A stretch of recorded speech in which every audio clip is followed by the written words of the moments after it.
You are listening to Best in Seattle Real Estate with host Tina Mitchell, MLO 145420. This podcast is for real estate agents. Tina interviews the best of the best agents in the greater Seattle market. Learn strategies and the mindset needed to be your best. If you're looking to take your real estate business to the next level, this show is for you. Welcome to Best in Seattle Real Estate Podcast, sponsored by Hubbard Radio Seattle. I am your host and local mortgage expert, Tina Mitchell. My show is with real estate agents for real estate agents. My lineup is exclusive and reserved for the best of the best in the greater Seattle real estate market based on closed transactions in the last 12 months. If you are a real estate agent looking to level up your game, you are in the right place. My guest today is here to share what he has learned over the years that has taken him to the top in the real estate field. Now in studio, Michael Carnovale of Alchemy Real Estate. Mike, in the last 12 months, he has closed 40 transactions, which earns him the title of industry leader and is the reason why he is here today sharing his secrets for success. Data provided and verified by MMI, Mobility Market Intelligence. Mike, thank you so much for joining my show this morning. Nice to meet you. Yeah, it's so great to have you here. I would also like to give a shout out and a big thank you to my producer over at Hubbard Radio, Benny. Hi there, Tina, and welcome back. And just for our viewers, don't forget the QR code down below there. All right, everybody, don't forget it. Great shout out, Benny. Thank you so much. You're Benny welcome. is the best producer ever. Oh, and I really appreciate everything you do behind the scenes. Thank you very much. I appreciate it. You're welcome. All right. Before we get started with my official interview with Mike, I'd love to make an introduction. Mike has been a real estate broker since 2012. In the last 12 months, again, he's closed 40 transactions, which ranks him in the top 0.5% in the entire nation. Mike also owned Papa John's Pizza franchise in Eastern Washington, Idaho, Georgia, and South Carolina, 27 total locations from 1995 to 2022. Previous to that, Mike worked as general manager for Alderbrook Resort in Washington, general manager for Seelbach Hotel in Louisville, Kentucky, residential manager for Radisson Hotel in Lexington, and director for Hyatt's Hotels. Michael has 3 degrees, BA in business, hotel administration, and criminal justice. Impressive credentials, Mike. Awesome. Thank you. Yeah. So first question I'd love to ask you, Mike, where does the majority of your business come from and how do you foster those relationships? What are you doing to have 40 transactions in what every real estate agent out there would say that this is probably the most challenging year that we've had since the financial meltdown when it comes to the number of opportunities that are available out there because of the short of inventory that we have. So what are you doing? Well, this goes back to about 10, 12, when I first started in the business, because I'm more of a businessman, less of a real estate agent. I always look at the niche. And so what happened was years ago, I kept asking people, how do you get business in the real estate when I first started? And they were giving, well, you got to do cold calls, you got to do all this other stuff. And I kept thinking, well, my years of business, you have to go where the fish are swimming. And so I decided that I started doing open houses. They said, well, you'll get some clients, but buyers are really a pain. And I said, well, let me try it. So I went through a process and learned a couple things. One is that 60 to 70% of all buyers don't have agents, period. They just don't, or they don't care if their agent is not helping them. So that's number one. Number two, they want some niche, some way or another that gives them an edge. And so I went through a process. And so 90% of all my business, 90% comes from open houses. I still do, to this day, 150 to 160 open houses a year. And I pick up somewhere in the range every weekend, $3 to $8 million in potential clients who give me their information. Not me giving them my information, but they're giving me their information. Yeah. Wow. So if I want to do a shout out here right now, if you were a real estate agent and you are listening to this show, I want you to listen to what Mike is saying because you can immediately take action and go and engage in open houses. Whether you have any listings or not, you can go to agents in your office that have listings that are looking for somebody to work those open houses. So Mike, what are you doing to foster that? Because there are so many agents that work at open houses and they get absolutely no traction at all. Well, okay, so I start kind of back to an old school method versus the technology method. Most people nowadays are very fearful of sign-in sheets, electronic sign-in sheets, because they think you're going to go in a database. Yeah. Number two is when people come into the open house, I set them at ease. I joke with them. I kid with them. I tend to be light-hearted. I let them look through the house. I don't follow them around. I talk to them when they're done, and I ask one simple question. What do you think? That's all I say. 9 out of 10, I'll guarantee you, aren't interested in that house. They're just not interested. The one that is interested, I'll push like heck to try to sell it for the builder or the homeowner or whatever it is. But the 9 out of 10 will give me an adjective or something like, well, it's interesting, or this is not what we're looking for. Those are my potential fish, I call them. Mm-hmm. Then I decide if I want them as my client. The opposite, not that I need everybody. I want to know which one is going to be a good client for me. Then I ask them, what are you looking for? And they're shocked because most people don't ever really ask for the business. I'm asking for business. And then they tell me, and I have a hook. Over the years, I've developed about 200 off-market homes. I say, well, I've got some off-market homes. And they say, well, where can I get them from? I said, through me. And they say, oh, and I say, how, and I tell them kind of, well, there's one over on 5th Street or something that's similar to this house, in your price range. It's being built or whatever it is, but it's off market. And they go, oh, and they say, so what should we do? And I just hand them a yellow pad of paper. Give me your name, phone number, and email, and I'll get back to you. That's all I do. That's awesome. It's so simple. Yeah. Yep.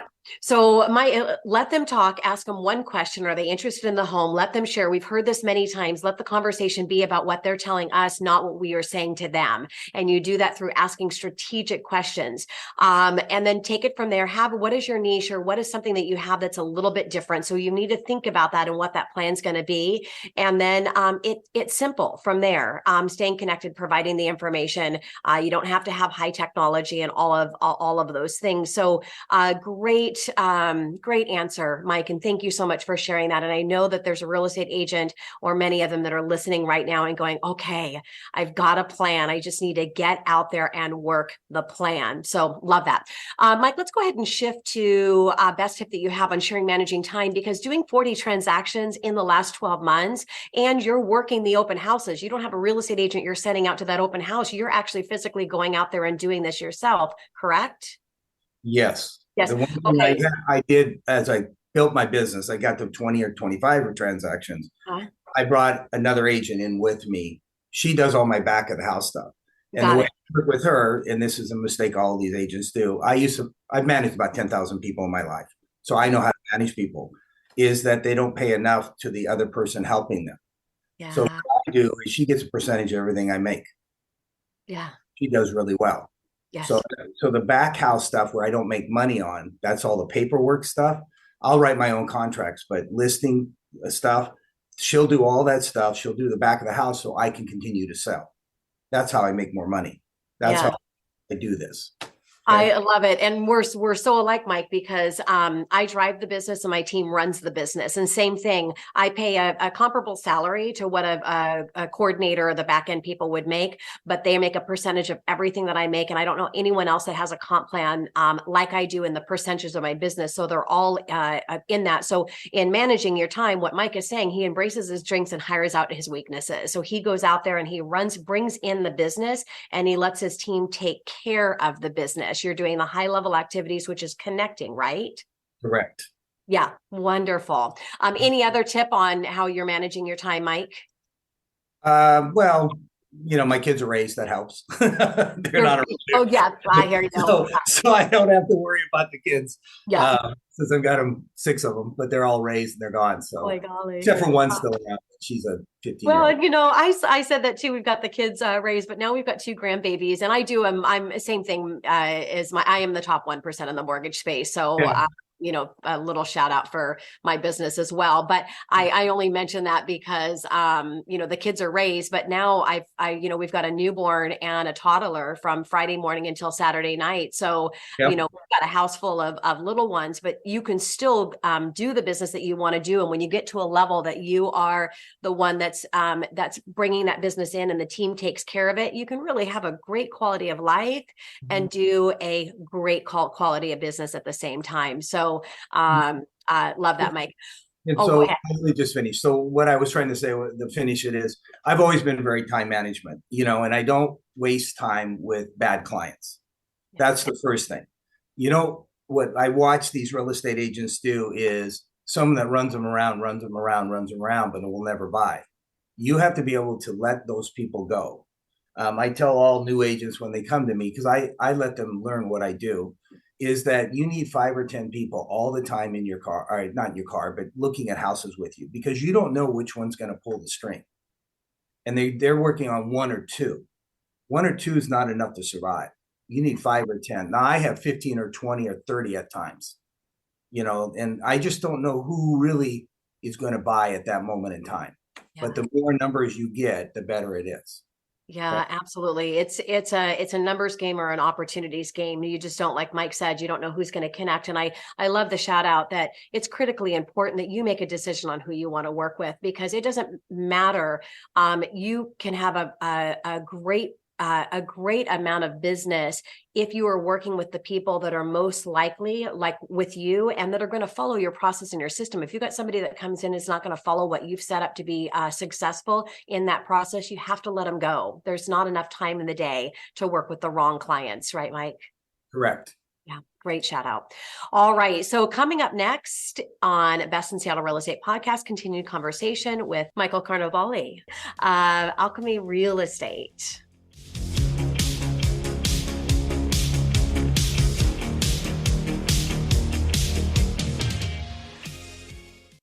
So when submitting an offer on a home, the lender your buyer chooses to work with can make or break the offer based on their local reputation. Tina Mitchell, MLO 145420, has a stellar relationship in the real estate community. She has been awarded Partner of the Year from Washington Realtors, Media of the Year from Seattle King County Realtors, and Member of the Year from Women's Council of Realtors. With over 25 years in the mortgage industry, Tina has worked hard to establish her place in the mortgage space. For more information on how Tina is helping her buyers stand out next to their competition, go to TinaMitchellTeam.com. That's TinaMitchellTeam.com. Welcome back to Best in Seattle Real Estate Podcast, sponsored by Hubbard Radio. I am your host and local mortgage expert, Tina Mitchell. Continued conversation with Michael Carnovale of Alchemy Real Estate. And are you a real estate agent looking for that one thing to take your business to new heights? Mike is here to motivate and inspire you to be your best. You will learn what he is doing and how you can implement his best practices into your real estate business. Today, Mike is sharing his strategies and mindset needed to be the best in the industry. Mike is here to inspire other agents to level up their real estate business. Mike, thank you again for taking time out of your busy day to be here with me and to share with other real estate agents why you are so successful. Thanks, Tina. So what is the most unique aspect to what you do, Mike?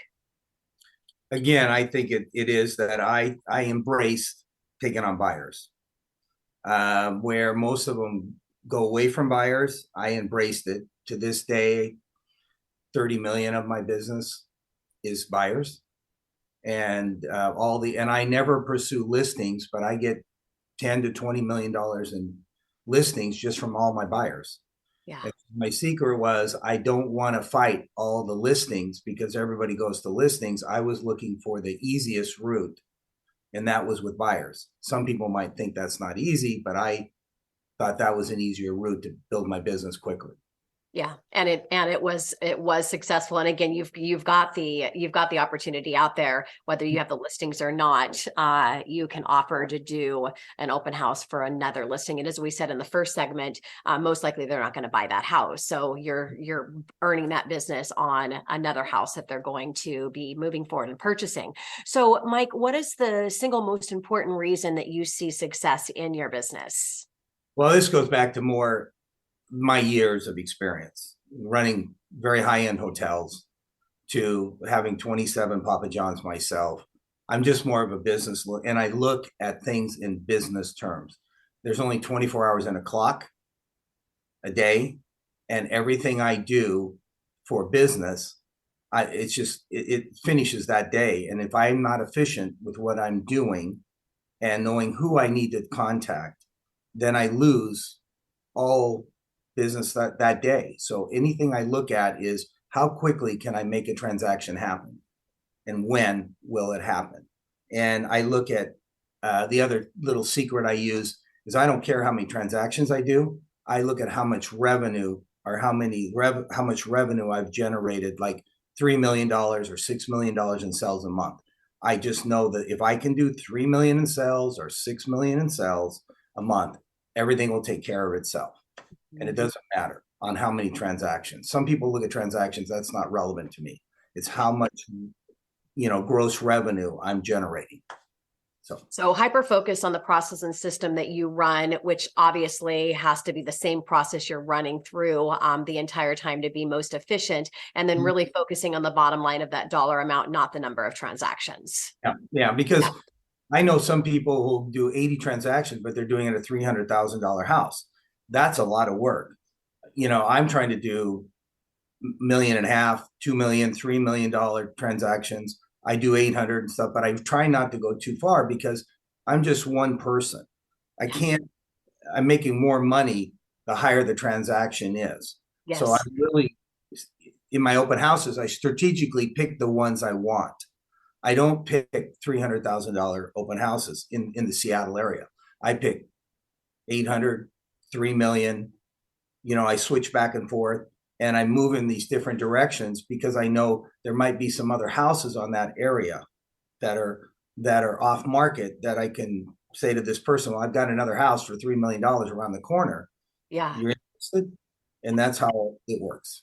That is great, Mike. And again, when you're strategic and making a decision on who your perfect client is going to be, you strategically choose where you're going to find that perfect buyer. So great information. My last question I have as we're wrapping up our time here is, how do you manage stress in your business, Mike?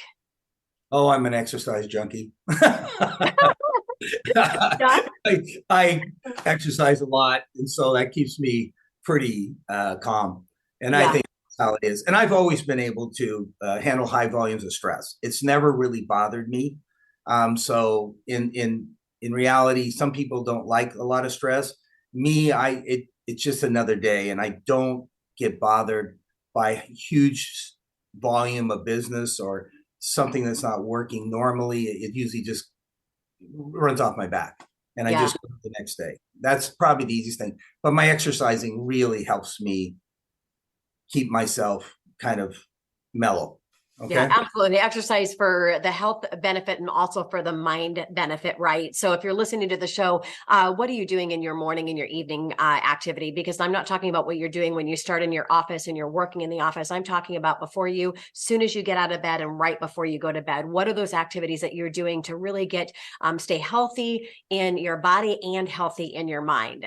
So Mike, thank you again so much. I can't tell you how grateful I am that you are here on my show and you're willing to share your secrets, which it is a simple plan that is giving you results, again, in being in the top 0.5% in the entire nation of real estate agents. So I hope if you're listening to the show, you can take away from Mike's conversation and you can go take action right now to take your business to new levels and new heights, not only for you and your family, but then what you're able to contribute back to your community. So thank you, Mike. Thank you. You want to listen to Mike's show or any other recordings that I have with industry leaders in the real estate space, go to Best in Seattle Real Estate, or you can catch my show on YouTube and all the podcast platforms. Tina Mitchell, your host and your local mortgage expert. Until next time. Tina Mitchell, MLO 145420, is a licensed loan originator with Highlands Residential Mortgage Limited. The views expressed by the speakers on the preceding program are those of the speakers and do not necessarily reflect the views of Highlands Residential Mortgage Limited, nor are they necessarily endorsed by Highlands Residential Mortgage Limited.